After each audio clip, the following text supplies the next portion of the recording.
sleeping giant and filled him with terrible resolve.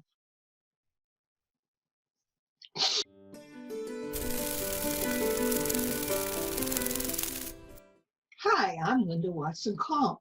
Thanks for joining me for this week's episode of Dragonfly Soup. And if you're enjoying these episodes, please show your love by clicking the like icon. And if you think this episode would be of value for someone else, then please feel free to share it. Let's get the message out. Now, we've all heard stories about people who have exhibited extraordinary strength in a time of crisis. Take this mother in Iwujivek, Quebec. Her son and other children were playing hockey when a polar bear appeared out of nowhere and started walking toward the youngsters. The mother yelled at the kids to get away and then fended off the polar bear long enough for a neighbor to kill it. The bear weighed 700 pounds and was about 8 feet tall. The mother walked away with only a few scratches.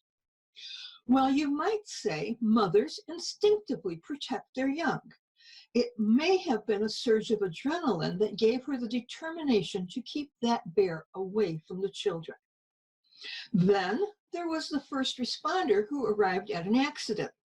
The victim was trapped inside and the doors couldn't be opened. This was before Jaws of Life was invented. The first responder grabbed the handle of the door and ripped it off its hinges, freeing the occupant. Maybe this was fear-related, the fear that the vehicle would explode and kill both the victim and the responder that gave this person that much power. But then again, let's consider how two sisters, 14 and 16 years old, heard their father's screams. When they ran in the direction of the scream, they saw their father pinned under his tractor with the engine block laying across his chest. They knew they were too far away from the closest town to call 911 because it would take over 30 minutes for someone to show up, and they didn't have that kind of time. It took them several tries, but the girls were able to move the tractor about 3 feet, enough to get the engine block off and free their father. Was this some kind of hysterical strength, knowing that your father would die if you couldn't free him? And by the way, that 1949 Ferguson tractor that pinned him down, it weighed approximately 1.4 tons. Admiral Isoroku Yamamoto, who planned and executed the attack on Pearl Harbor, said afterwards, "I fear we have awakened a sleeping giant and filled him with a terrible resolve." Terrible resolve? To me, that phrase means unstoppable determination. And this isn't limited to the almost superheroic events that I mentioned. It can also refer to the determination to do or accomplish something regardless of the circumstances. Franklin D. Roosevelt was determined to run and be elected as President of the United States, even though he was paralyzed from the waist down and could only travel by wheelchair because he had been stricken with polio when he was young. Not only did Wilma Rudolph survive scarlet fever, whooping cough, and measles as a child, she also survived infantile paralysis and had to use a leg brace to walk until she was about 9 years old. Yet, she became the first American woman to win 3 gold medals in track and field in the same year in the Olympics. Jean-Dominique Bauby was entirely speechless after he had a stroke at the age of 43. His mouth, arms, and legs were paralyzed. The only thing he could do was blink. But this didn't stop him from writing the best-selling book, The Diving Bell and the Butterfly. The book was later made into an award-winning movie.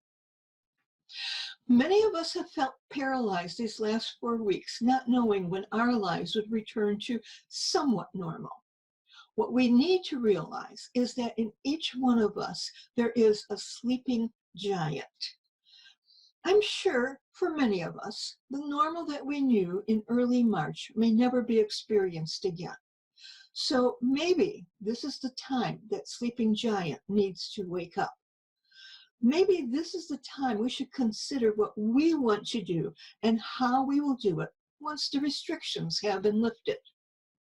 Now is the time of our terrible resolve to make the commitment to do, to determine what resources we need and decide how we will execute them. Now, we may never be in a position to lift a tractor, rip open a car door, or fend off a polar bear. We may not even want to run for president or run track. We don't even feel that we have a story to write. But we all have the desire to do something great with our lives. Our sleeping giant knows what needs to be done. Wake him up and do it. Our sleeping giant knows a change that is long overdue. Start doing the change now. And the start doesn't have to wait until this pandemic is over. Take a look at that something that has been sleeping inside of you for too long. Now is the time to wake it up and get started on implementing it. Start it today.